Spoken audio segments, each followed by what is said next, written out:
سب سے پہلے تو ارتقا کا بہت شکریہ کہ مجھے موقع دیا، میں بلایا، اور جو کانفرنس کا انعقاد کیا ہے میرے خیال سے بہت اہمیت کا حامل ہے اس حوالے سے کہ لینن کی وفات کے 100 سال بعد ہم لیننزم کو آج دیکھنے کی کوشش کر رہے ہیں، اور جو کانفرنس کا عنوان ہے وہ بھی بڑا خوبصورت ہے، واکنگ ود لینن۔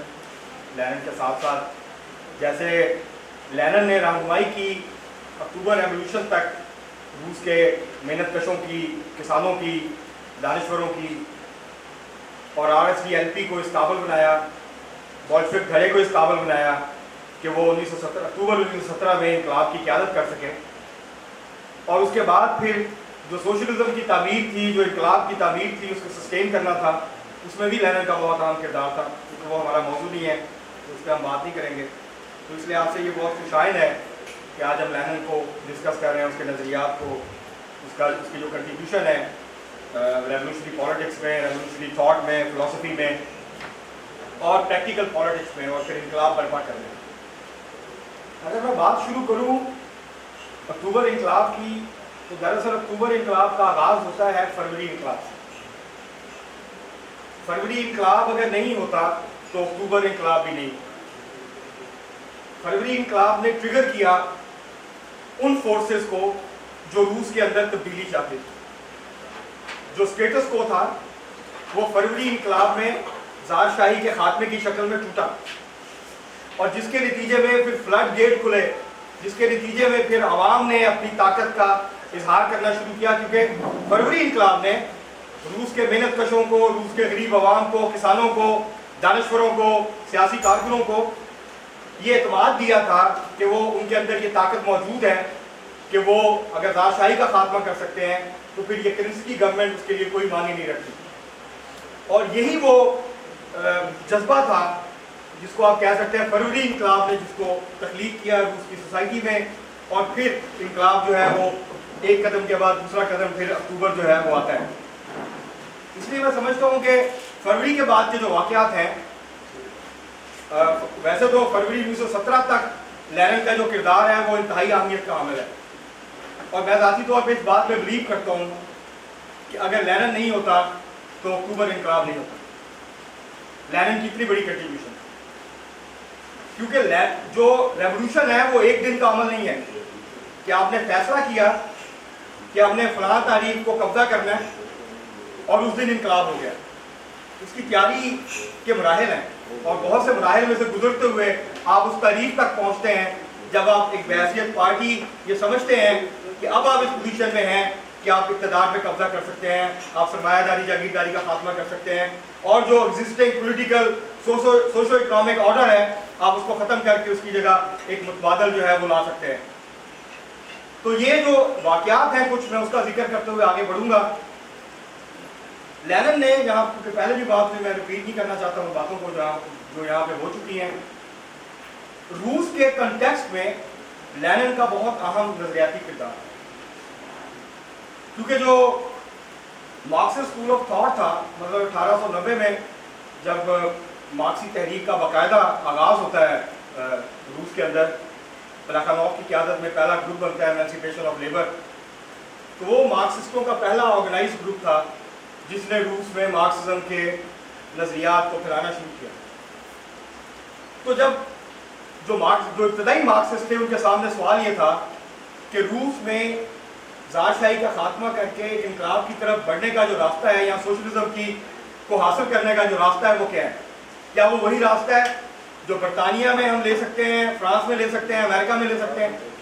کیونکہ یہ تو فیکٹ ہے کہ جو مارکسزم ہے، اور لینن نے اور مارکس نے مارکسزم کی جو پورے آئیڈیاز کی تخلیق ہے اور جس کیپٹلزم کا مطالعہ کیا اور ہمارے سامنے اس کا انالیسس رکھا، وہ 4-5 ملکوں کے اوپر بیسڈ تھا، کیونکہ مٹیریل کنڈیشنز اس وقت تیار تھی ان ممالک میں ایک انقلابی تبدیلی کے لیے۔ کیپٹلزم بہت حد تک میچور ہو چکا تھا، برجوا ریولوشن ہو چکے تھے ان ممالک میں، انڈسٹریل ڈیولپمنٹ ہو رہی تھی ممالک کی، اور وہ صنعتی معاشروں کی طرف آگے بڑھ رہے تھے۔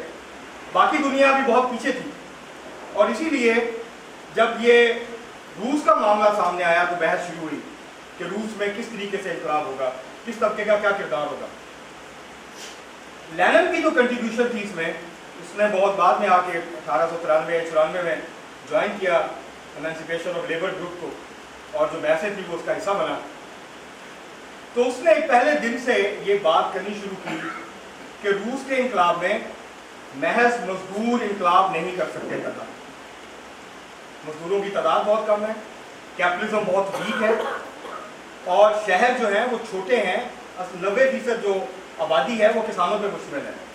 تو جب تک مزدوروں اور کسانوں کا اتحاد نہیں ہوگا، جب تک ہم محنت کشوں کے ساتھ ساتھ کسانوں کو سوشلزم کے انقلابی نظریات پہ نہیں جیتیں گے، تو ہم روس کے اندر جو انقلاب ہے اس کو آگے نہیں بڑھا سکتے. ہم انقلاب کو جو ہے وہ شرمندہ تعبیر نہیں کر سکتے. ہم خواب دیکھ سکتے ہیں، ہم تکمیل نہیں کر سکیں گے اس کی. تو میرے خیال سے جو کسانوں کے کردار کے حوالے سے، اور اسی لیے ٹروٹسکی کے ساتھ بڑی لمبی ایک تاریخی جو ہے وہ نظریاتی جدوجہد تھی. لینن کا ایک پوائنٹ آف ویو تھا، ٹروٹسکی کا بالکل دوسرا پوائنٹ آف ویو تھا. ٹروٹسکی کا خیال تھا کہ شاید ہمیں کسانوں کی ضرورت پڑے، لیکن کسان کیونکہ انقلابی نہیں ہوتے اپنے طبقاتی کردار کے حوالے سے، نہ وہ اس شعور تک پہنچ سکتے ہیں جہاں انڈسٹریل جو ہے وہ پرولتاریہ پہنچ سکتی ہے. تو ہمیں ان کی مدد کی ضرورت تو ہوگی، لیکن جو انقلاب ہے وہ مزدور انقلاب ہوگا، اور جو حکومت ہے وہ مزدور حکومت ہوگی. لیکن لینن نے مخالفت کی، اور لینن اکتوبر انقلاب تک اس پوزیشن پر رہا. دوسرا جو بڑی نظریاتی کنٹریبیوشن تھی، اور انقلابی حکمت عملی کے اعتبار سے بھی، وہ کنٹریبیوشن یہ تھی کہ روس کے اندر انقلاب کو لیڈ کون کرے گا. کیونکہ RSPLP جب بنی 1898 میں، جو کہ روس کے سارے جو اس وقت کے مارکسسٹ گروپ تھے، لیفٹ کے گروپ سے انہوں نے مل کے بنائی، تو اس بات پہ تو اتفاق تھا کہ ہم نے زار شاہی کا خاتمہ کرنا ہے اور روس کو ایک ریپبلک بنانا ہے. RSPLP کا پروگرام بڑا واضح ہے، ہم نے لینڈ ریفارمز کرنی ہے، ہم نے باقی چیزیں کرنی ہیں. لیکن جب بحثیں آگے بڑھی تو یہ سوال اٹھنا شروع ہوا. Lenin from the very beginning بہت کلیئر تھا اس پہ کہ روس کا جو انقلاب ہے، جو اس کے انقلاب کے برجوا ڈیموکریٹک تقاضے ہیں، جو روس کی برجوازی ہے وہ اس کو پورا کرنے کی صلاحیت نہیں رکھتی. یہ اتنی کمزور ہے، اتنی ویک ہے، اور سامراجی جو اثر رسوخ ہے اس کے نیچے اتنی دبی ہوئی ہے، اس کے اوپر اتنا غلبہ ہے کہ یہ وہ انڈیپینڈنٹ کردار ادا نہیں کر سکتی، وہ ترقی پسند کردار ادا نہیں کر سکتی جو یورپ کے مختلف ممالک کی برجوازی نے ادا کیا جاگیرداری کے خاتمے میں، بادشاہت کے خاتمے میں، اور پھر وہاں پر ایک سرمایہ دارانہ جمہوری جو عمل تھا اس کو آگے بڑھانے میں. تو روس کی جو برجوازی ہے وہ یہ کردار ادا کرنے کی صلاحیت نہیں رکھتی. تو کون کرے گا؟ پھر یہ سوال پیدا ہوا کہ کون کرے گا. تو لینن نے پھر یہ کہا کہ دراصل یہاں پر جو برجوا ڈیموکریٹک ریولوشن ہے اس کی قیادت بھی مزدور اور کسان کریں گے.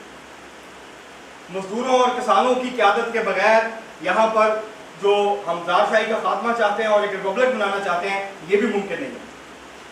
تو اس لیے یہ وہ دو چیزیں تھیں جس کی بنیاد پر لینن نے ایک ریولوشنری ٹینڈنسی کو روس کے اندر تعمیر کی. اکثر بات ہوتی ہے کہ لینن کا سب سے بڑا کارنامہ RSPLP کی تعمیر تھا، اس میں کوئی شک نہیں تھا، اس میں لینن کی بہت بڑی کنٹریبیوشن ہے. لیکن میرے نزدیک لینن کا سب سے بڑا کارنامہ، اس کی سب سے بڑی کنٹریبیوشن روس کی سوسائٹی میں اور انقلابی تحریک کو آگے بڑھانے میں، وہ ایک ریولوشنری ٹینڈنسی اور کرنٹ کی تعمیر. RSPLP کے اندر بھی، محنت کش طبقے کے اندر بھی، اور جو انٹلیکچوئل ڈسکورس تھا روس کا اس کے اندر بھی. لینن نے نہ صرف یہ کہ RSPLP کے اندر، کیونکہ 1903 کی تقسیم کے بعد تو یہ واضح ہو گیا تھا کہ ایک ریفارمسٹ ونگ ہے اور ایک ریولوشنری ونگ ہے. ریولوشنری ونگ کی قیادت لینن کر رہا تھا، جو ریفارمسٹ ونگ تھا اس کی قیادت مارٹوف کر رہا تھا. تو لینن نے کو اس بات کا احساس تھا کہ RSPLP کے اندر، محنت کش طبقے کے اندر، اور جو انٹلیکچوئل ڈسکورس ہے روس کے اندر، اس کے اندر ایک ریولوشنری کرنٹ کو، رجحان کو تعمیر کیے بغیر روس کے اندر جو خواب ہے ہمارا سوشلزم کو لانے کا، انقلاب کرنے کا، وہ پورا نہیں ہوگا. اس کے لیے ایک آرگنائز فیکشن جو ہے وہ درکار. اسی یہی وجہ تھی کہ جب مینشویکوں نے 1910 میں اپنا فیکشن ختم کیا اور ری یونیفیکیشن اور یونیفیکیشن کی بات ہو رہی تھی RSPLP کی، تو لینن نے بولشوک دھڑے کو ختم کرنے سے انکار کر دیا. और अगर हम देखें तो 1917 में रूस के अंदर इनकलाब इसलिए कामयाब हो गया कि रूस में एक मुनज़्ज़म इनकलाबी धड़ा रुझान मौजूद था। जर्मनी का इनकलाब क्यों नाकाम हुआ? जो कुछ रूस में हुआ यही कुछ जर्मनी में हुआ। सोशल डेमोक्रेसी के अंदर बहस थी, दो धड़े थे, राइट विंग थी, रिफॉर्मर्स थे और रेवोल्यूशनरीज थे। पहले पार्टी के अंदर स्ट्रगल हुई उनके दरमियान, सोसाइटी की स्ट्रगल बाद में शुरू हुई। एक जनरल ओवरऑल सोसाइटी के अंदर तब्दीली की जो स्ट्रगल थी वो बाद में ट्रिगर होती है।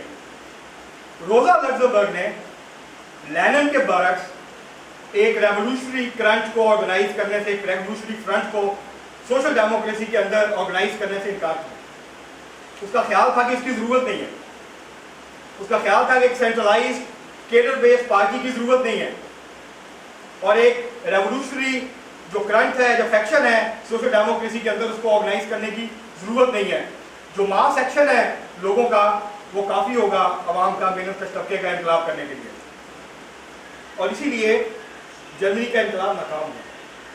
जब रिएक्शन आया, जब राइट विंग ने ऑफेंसिव लॉन्च किया पार्टी के अंदर, तो रोजा लग्जमबर्ग और इनके साथी इस पोजीशन में नहीं थे, वो मुनज़्ज़म नहीं थे, ऑर्गेनाइज नहीं थे। जबकि जो राइट विंग था, जो रिफॉर्मर्स थे, वो बहुत ऑर्गेनाइज थे। और जब उन्होंने अटैक किया तो ये बिल्कुल उसको फेस नहीं कर सके, रेजिस्ट नहीं कर सके और मारे गए। रोजा लग्जमबर्ग, कार्ल लाइब्निट्ज़, दोनों जो बड़े लीडर थे, दोनों कत्ल हुए। उसके बरक्स लेनिन ने ये गलती नहीं की 1910 में।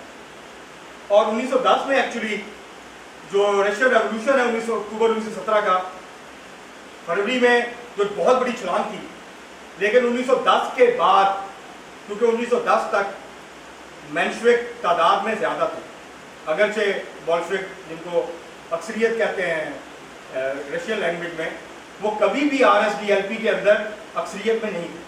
मेंबरशिप के अंदर रैंक एंड फाइल में, कैडर्स में मेंशविकों की अक्सरियत थी। 1910 के बाद बोल्शेविकों को पार्टी के अंदर अक्सरियत मिलना शुरू हुई। पार्टी के अंदर जो नजरियाती जदोजहद थी, जो लेनिन की क़यादत में हुई पार्टी के अंदर, उसके नतीजे में 1910 के बाद डिसाइसिवली बोल्शेविक्स ने पार्टी के अंदर कंट्रोल हासिल करना शुरू किया इदारों का। इससे पहले बिल्कुल आइसोलेट थे, इससे पहले वो मेन स्ट्रीम नहीं थे RSDLP का। 1910 से 1914 के दरमियान बोल्शेविक्स जो हैं वो RSDLP का मेन स्ट्रीम जो है वो धड़ा बने, जो है उनकी तादाद में इजाफा हुआ, उनकी ताकत में इजाफा हुआ। मसलन 1912 के जो डूमा के इलेक्शन थे, उसमें जो 88% नशिस्तें थी वो बोल्शेविकों के हिस्से में। इससे पहले के जितने भी इलेक्शन थे डूमा के, उसके अंदर बोल्शेविकों की नुमाइंदगी मौजूद थी, लेकिन उनकी तादाद बहुत कम थी। और मेंशविक जो है वो बहुत बड़ी तादाद में डूमा के अंदर मौजूद होते थे, जो वर्कर्स की डिस्ट्रिक्ट जो है वो उनकी सीटें मखसूस थी उसके लिए। इसी तरह ट्रेड यूनियंस के अंदर बोल्शेविक्स ने 1912 से 1914 तक फैसला कुल अक्सरियत हासिल कर ली थी। मॉस्को, पेट्रोग्राड और बाकी जो शहर थे वहाँ की ट्रेड यूनियन, मतलब मॉस्को की 10 में से 8 ट्रेड यूनियंस जो हैं वो बोल्शेविकों के साथ थी। पेट्रोग्राड की 8 यूनियंस जो हैं, बड़ी यूनियंस जो हैं वो बोल्शेविकों के साथ थी। जो वर्कर्स कमेटीज थी जिसके इलेक्शन होते थे, क्योंकि ट्रेड यूनियंस की इजाज़त तो नहीं थी, ट्रेड यूनियन उस तरह एग्जिस्ट नहीं करती थी, बहुत कम सेक्शन ऐसे थे इकॉनमी के जहाँ ट्रेड यूनियन बनाने की आज़ादी थी। ट्रेड यूनियंस में बहुत तगड़े थी, तो कहीं वर्कर्स क्लब थे, कहीं पे वर्कर्स ऑर्गेनाइजेशन थी, मुख्तलिफ सोवियट्स थी। मतलब रूस के अंदर जमहूरियत की एक ही शक्ल थी जो रूसियों ने देखी थी, वो सोवियट्स थी, जो 1905 के इनकलाब के बाद बनना शुरू हुई। पहली सोवियत सेंट पीटर्सबर्ग में बनी, पेट्रोग्राड में बनी, ट्रॉट्स्की उसका पहला चेयरमैन इलेक्ट हुआ, उसके बाद फिर मॉस्को में और फिर बाकी जगहों पे सोवियट्स बननी शुरू हुई। सोवियत जो हैं ये वाहिद डेमोक्रेटिक ऑर्गेनाइजेशन या बॉडी थी जो रूस के अंदर एग्जिस्ट करती थी फरवरी 1917 तक। और इसीलिए बोल्शेविक्स ने और मेंशविक्स ने भी, उनका भी किरदार है इसमें, क्योंकि सोवियत बनाने वाले सिर्फ बोल्शेविक्स नहीं थे या सिर्फ इनकलाबी नहीं थे, उसके अंदर इस्लाम पसंद भी थे, बाकी लोग भी थे, और बहुत बड़ी कंट्रीब्यूशन थी RSDLP की और बाकी लोगों की। ये जो डेवलपमेंट्स थी, ये फैसला कुन डेवलपमेंट्स थी जो 1910 और 1914 के दरमियान हुआ, क्योंकि ये वो पीरियड था जब 1907 में बहुत बड़ा रिप्रेशन लॉन्च हुआ और ज़ारशाही ने बहुत बड़ा जो है अटैक किया। उसका निशाना जो है वो RSDLP भी बनी। तो RSDLP जो है वो 30-35 हज़ार की मेंबरशिप से 12,000 की मेंबरशिप तक सुधर गई। और एक वक्त ऐसा भी आया था कि गालिबन 1909 में 1908-1909 में उसकी मेंबरशिप जो है वो 6-7 हज़ार तक आ गई थी, सुधर गई थी। लेकिन उसके बाद जैसे ही हालात बदले और 1913-14 के बाद एक वर्किंग क्लास का नया उभार आया, तो उसके बाद फिर बोल्शेविक्स ने बहुत तेज़ी के साथ डेवलप करना शुरू किया और बहुत तेज़ी के साथ उनकी मेंबरशिप के अंदर इजाफा हुआ, RSDLP की मेंबरशिप में भी इजाफा हुआ। अब एक गलत फहमी या मुगालता कह लें वो पाया जाता है अमूमी तौर पर बाई मौजूद में, वो ये है कि बोल्शेविक्स और RSDLP ये एक बहुत कोई छोटा सा ग्रुप था जिसको रेवोल्यूशनरी इवेंट्स ने, जब हालात बदले रूस के, तो एक बहुत बड़ी कुव्वत बना दिया। हालांकि ऐसा नहीं है, क्योंकि अब तक उसके बाद की अगर आप रूस के इनकलाब को एक तरफ ही रख दें तो इन तमाम इनकलाबात की जो तारीख है वो हमें बताती है कि जो फोर्सेस एग्जिस्ट कर रही होती हैं, जो सोसाइटी के अंदर मौजूद होती हैं और जिनका इन्फ्लुएंस होता है सोसाइटी के मुख्तलिफ हिस्सों पे, जब भी सोसाइटी अंगड़ाई लेती है, जब भी समाज तब्दीली के लिए उठता है, उभरता है, तो जो क़यादत है, जो पहले से एग्जिस्टिंग लीडरशिप होती है, वही उसको लीड करती है, वो काउंटर रेवोल्यूशन हो या रेवोल्यूशन हो। ये जरूर है कि रैंक एंड फाइल जो नीचे है, ग्राउंड में है, ग्रास रूट लेवल के ऊपर इनकलाबी तहरीकें अपनी क़यादत को परवान चढ़ाती हैं, क्रिएट करती हैं, तख्लीक करती हैं। लेकिन जो नेशनल लीडरशिप है वो इन दिनों में तख्लीक नहीं होती, उससे पहले तख्लीक हो चुकी है। लेनिन बहुत पहले लेनिन था और अपनी नजरियाती सियासी जदोजहद के नतीजे में, हालांकि वो रूस में नहीं रहा, बहुत कम मौका मिला लेनिन को रूस में अपने वर्कर्स के दरमियान रहने का, RSDLP और बोल्शेविक जो मेंबरशिप थी उसके दरमियान रहने का। एग्जाइल में ज़्यादा जिंदगी गुजरी, लेकिन उसने अपना रास्ता नहीं टूटने दिया। और ये हमें बताता है कि आप फिजिकली वहाँ एग्जिस्ट करते हो या ना करते हो, आपकी जो रिस्पेक्ट है, आपकी जो अथॉरिटी है, वो आप पॉलिटिक्स से और नजरियात से ड्राइव करते हैं। और ये लेनिन ने ड्राइव की। लेनिन की जो वाहिद अथॉरिटी थी वो नजरियाती थी, वो क्लैरिटी थी जिसके साथ लेनिन खड़ा रहा 1898 से लेके अक्टूबर 1917 तक, जिसके नतीजे में रूस के अंदर जो है वो इनकलाब बर्पा हो सका। अब मसला ये है कि बोल्शेविक्स एक इनकलाबी रुझान के तौर पर मौजूद थे और 1914-15 में मेहनत कशों की बहुत बड़ी तादाद को वो अपने नजरियात पर जीत चुके थे। लेकिन इसका हरगिज़ मतलब नहीं है कि पूरा बोल्शेविक धड़ा, उनकी सेंट्रल कमेटी, उसकी पूरी क़यादत 1917 के फरवरी इनकलाब के बाद जब ज़ारशाही का खात्मा हुआ और किरिंस्की की क़यादत में एक पूरी हुकूमत बनी जिसमें मेंशेविक्स भी थे, जिसमें सरमायादारों के नुमाइंदे भी थे और एक सरमायादारों की डोमिनेटेड गवर्नमेंट थी। और इसके बाद बोल्शेविकों के अंदर भी ये सवाल उठा, इसके ऊपर बहस हुई कि क्या हमें इस हुकूमत का हिस्सा बनना चाहिए या नहीं बनना चाहिए। यहाँ फिर लेनिन ने फैसलाकुन किरदार अदा किया और कहा कि हम इस हुकूमत का हिस्सा नहीं बनेंगे। ये सरमायादारों की हुकूमत है जो, और ये हुकूमत वो कुछ नहीं कर सकती जो कौमी जमहूरी इनकलाब के तकाज़े हैं, ये उनको पूरा नहीं कर सकती। ये हाथ मिला चुकी है लैंडेड एरिस्टोक्रेसी के साथ, जो जागीरदार हैं उनके साथ। ये लैंड रिफॉर्म्स नहीं करना चाहते। ये एक कैपिटलिस्ट जो डेमोक्रेसी है उसके जो तकाज़े हैं वो पूरे करके यहाँ पर एक कैपिटलिस्ट डेमोक्रेसी की जो शक्ल है उसको आगे नहीं बढ़ाना चाहते। ये वो सारे इकदाम नहीं करना चाहते जिसके नतीजे में ज़ारशाही की बाकियात का खात्मा हो और रूस एक कैपिटलिस्ट सोसाइटी जो है वो बन सके, बुर्जुआ डेमोक्रेटिक सोसाइटी या स्टेट बन सके। इसलिए हम इस हुकूमत का हिस्सा नहीं बनेंगे, हम इस हुकूमत को चैलेंज करेंगे। लेनिन उस वक्त तक रूस में नहीं था, लेनिन उस वक्त स्विट्जरलैंड में था। इस दौरान लेनिन ने नेगोशिएट किया, उसमें स्विट्जरलैंड के कॉमरेड, लीडिंग कॉमरेड थे, उनका बड़ा अहम किरदार था जर्नल के साथ। और उन्होंने कहा कि आप अगर मुझे वापस जाने दें, मुझे फैसिलिटेट करें रूस में वापस जाने पे, तो मैं ये जो जंग है रूस की जर्मनी के साथ, इसके खात्मे के लिए कोशिश कर सकता हूँ। और फिर लेनिन वापस पहुँचे اپریل میں، اور یہاں سے ایک فیصلہ کن جو سٹیپس ہیں، جو ایونٹس ہیں، ان کا آغاز ہوتا ہے، جس کا اختتام پھر اکتوبر 1917 کے انقلاب پہ۔ لینن نے اپریل تھیسس دیا، 10 نکات تھے، میں اس کی ڈیٹیل میں نہیں جانا چاہتا، اور ان 10 نکات میں سے ہی لینن نے جو انقلاب کے 3 نعرے تھے، امن، روٹی اور زمین، ان کو ڈرائیو کیا۔ اس کا دوسرا نعرہ تھا تمام طاقت، ریاستی طاقت سوویٹس کے پاس، آل پاور ٹو سوویٹس، اور تیسرا نعرہ تھا ڈاؤن ود دی کینسکی گورنمنٹ، جو پروفیشنل گورنمنٹ۔ اور یہ وہ 3 نعرے تھے جس نے ایک نظریاتی سمت جو ہے وہ واضح کر دی تھی کہ بولشوکس اب کس طرح سے آگے بڑھیں گے اور کس قسم کی تبدیلی وہ اس کے اندر لانا چاہتے ہیں۔ اپریل تھیسس نے وہ نظریاتی، سیاسی اور انقلابی حکمت عملی کی وہ بنیادیں فراہم کر دی تھی جس کی بنیاد پر پھر بولشوکس آگے بڑھے اور انہوں نے انقلاب کیا۔ لیکن معاملہ یہ ختم نہیں ہوا۔ لینن کا فرام دا شروع سے یہ خیال تھا کہ روس کے اندر انقلاب کرنے کے لیے اگر ہم پوری RSDLP بھی جیت لیں تو شاید وہ کافی نہ ہو،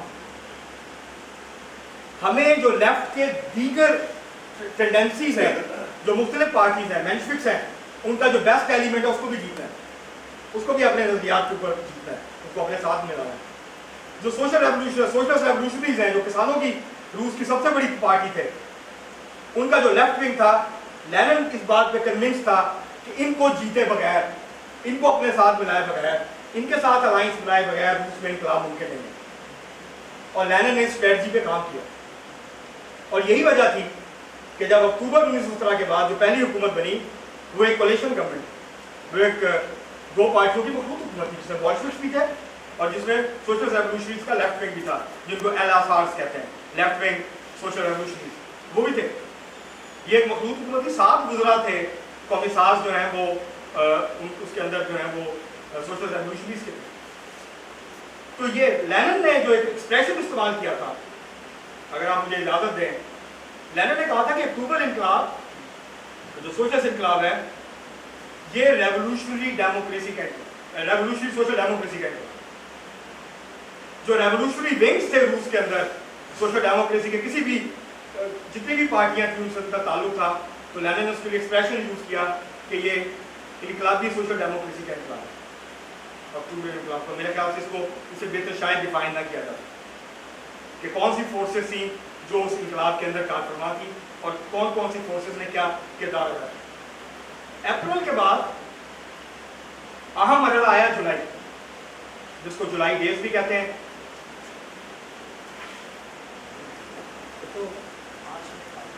میرے پاس مزید ہے، اوکے تھینک یو۔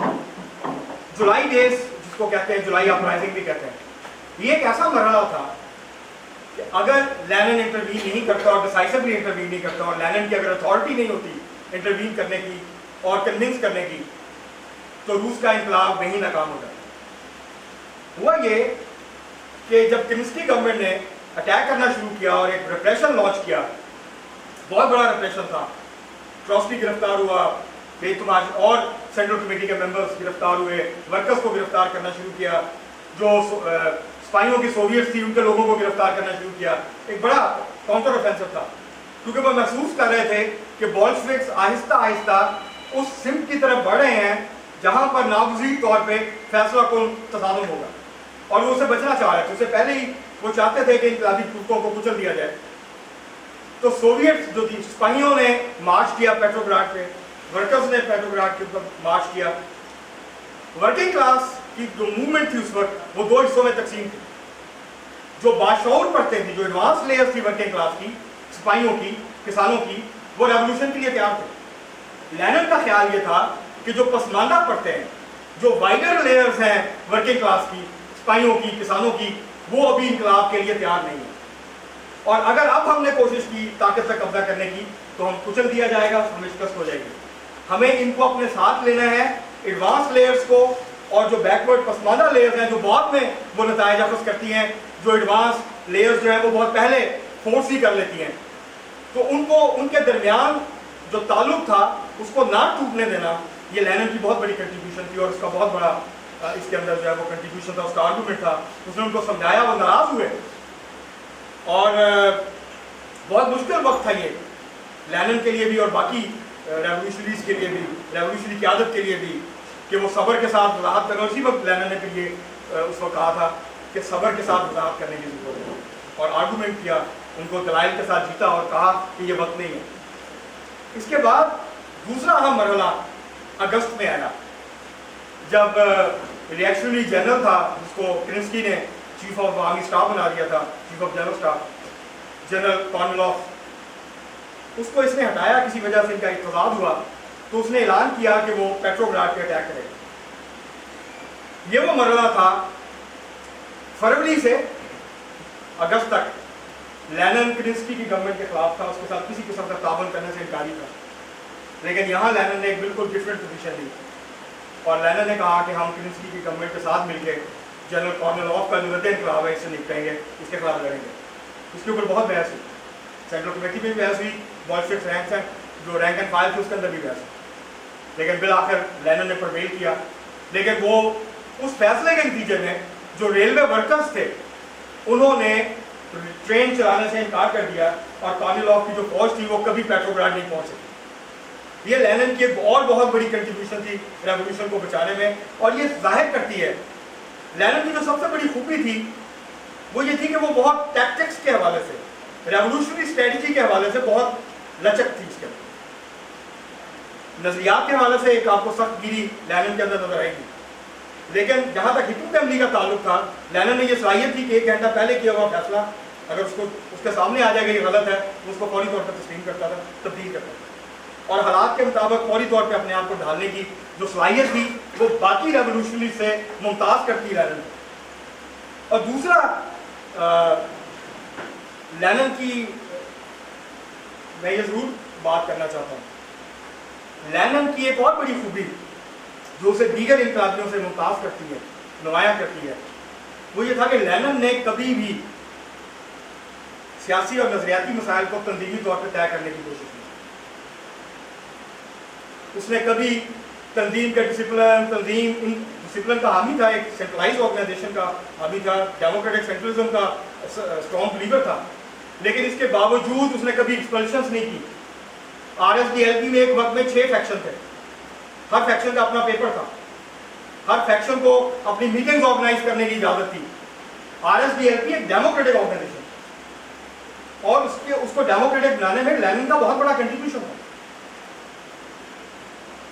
इसके अलावा ये जब अगस्त का पीरियड गुजरा तो फिर सितंबर में बोल्शेविकों के अंदर, बोल्शेविक जो धड़ा था उसके अंदर एक फैसला कौन बहस शुरू हुई और लेनिन ने ये कहना शुरू किया कि अब वो वक्त आ गया है कि हमें इनकलाब की तरफ आगे बढ़ना है।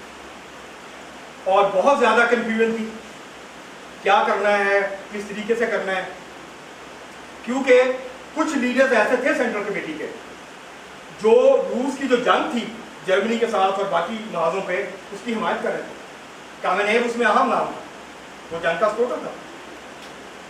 जो बोल्शेविक धड़े की सेंट्रल कमेटी थी वो हर चीज पे मुत्तफिक नहीं थी, उनके दरमियान शदीद इख्तिलाफ था।